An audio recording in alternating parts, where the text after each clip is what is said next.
বিসমিল্লাহির রহমানির রহিম। আমি মোহাম্মদ মিজানুর রহমান, সাবেক সদস্য, ইউনিয়ন পরিষদ, রূপগঞ্জ, নারায়ণগঞ্জ। আমি আজকে এই প্রেস ক্লাবের সামনে 2 তারিখ সকাল 9টা থেকে এখন পর্যন্ত প্রায় 4 দিন যাবৎ এখানে আমরণ অনশন কর্মসূচি পালন করতে যাচ্ছি।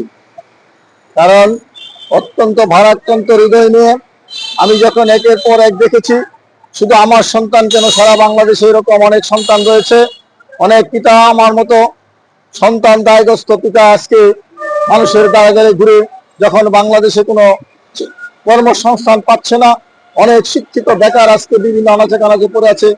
কিন্তু আমি যখন কোনো উপায়ন্তর না দেখে আমি আমার সন্তানের কর্মসংস্থানের জন্য চেষ্টা করেছিলাম।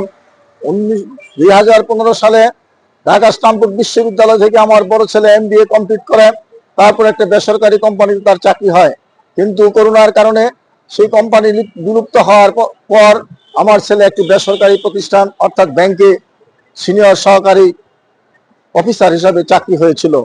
কিন্তু তৎকালীন এক মন্ত্রী এই ব্যাংকের মালিক ছিল, তার ছেলে ছিল চেয়ারম্যান, যার কারণে এই মন্ত্রীর বিভিন্ন কার্যকলাপের অনৈতিক কার্যকলাপের বিরুদ্ধে আমি প্রতিবাদ করেছিলাম বলে আমার সন্তানকে সেদিন চাকরিতে জয়েন করতে দেওয়া হয়নি। এমনি ভাবে আমি যখন দিশাহারা হয়ে পড়ি, বিভিন্ন শিল্পপতিদের কাছে নক করি, আমি সরকার প্রধানের কাছে চিঠির মাধ্যমে আবেদন জানাই, কিন্তু কোনো কাজ না হওয়াতে শেষ পর্যন্ত আমি যখন অর্থনৈতিকভাবে একেবারে দিশাহারা হয়ে পড়েছিলাম, তখন আমি সিদ্ধান্ত নিয়েছি যে এই প্রেস ক্লাবের সামনে এসে আমি আমরণ অনশন করতে যাব, যার মাধ্যমে মিডিয়া, সোশ্যাল মিডিয়া, বিভিন্ন পত্রিকার মাধ্যমে বাংলাদেশ নয় শুধু সারা বিশ্বের মানুষ দেখতে পাবে কি জন্য আমার এই আমরণ অনশন।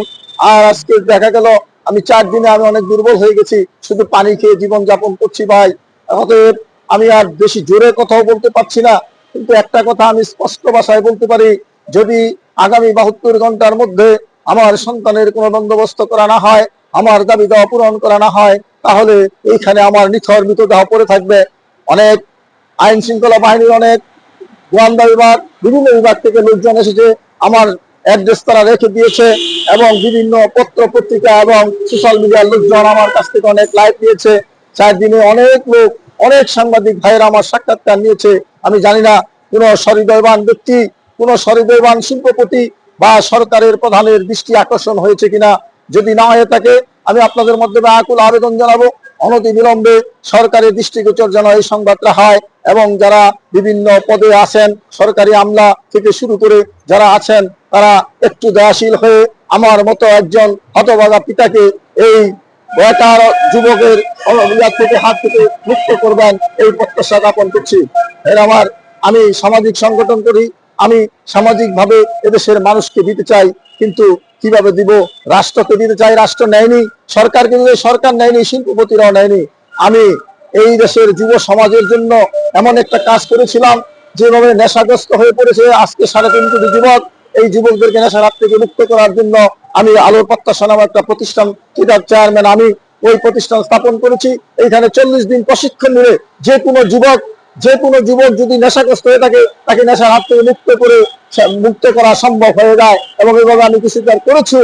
আমি সচেতন নাগরিক যারা আছে তাদেরকে আহ্বান জানিয়েছিলাম, অনেকে আমার আহ্বানে সাড়া দিয়েছিল, কিন্তু অর্থনৈতিক পজিশন খারাপ থাকাতে আমার সেই সংগঠনের কাজটা আপাতত স্থগিত হয়েছে। আমি মাননীয় সরকার বাহাদুর, মাননীয় প্রধানমন্ত্রীর কাছে আকুল আবেদন জানাচ্ছি, তিনি যেন আমার কথা শুনে 10টা মিনিট আমার সাথে একটি সাক্ষাৎকার দিয়ে রাষ্ট্রের হাজার হাজার কোটি টাকা অপচয় থেকে রাষ্ট্রকে রক্ষা করে এবং আগামী 4 বছরের মধ্যে এই যুব সমাজকে নেশার হাত থেকে মুক্ত করে নেশামুক্ত একটি বাংলাদেশ গঠন করে। কারণ উনি বলেছেন সবার আগে বাংলাদেশ। আমি তার কথা সুরের সাথে একত্রতা ঘোষণা করতে চাই।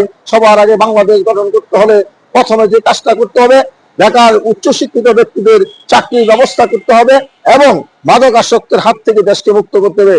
আর এই মাদকাসক্তির হাত থেকে দেশকে মুক্ত করার জন্য আমার যেই চিন্তা চেতনা, ওই চিন্তা চেতনা কাজে লাগালে আগামী 4 বছরের মধ্যে বাংলাদেশ থেকে 80% মাদকাসক্ত দূর হয়ে যাবে এবং এটা একটি স্বনির্ভর জাতি হিসাবে আমরা বিশ্বের দরবারে চিহ্নিত হয়ে যাব ইনশাল্লাহ।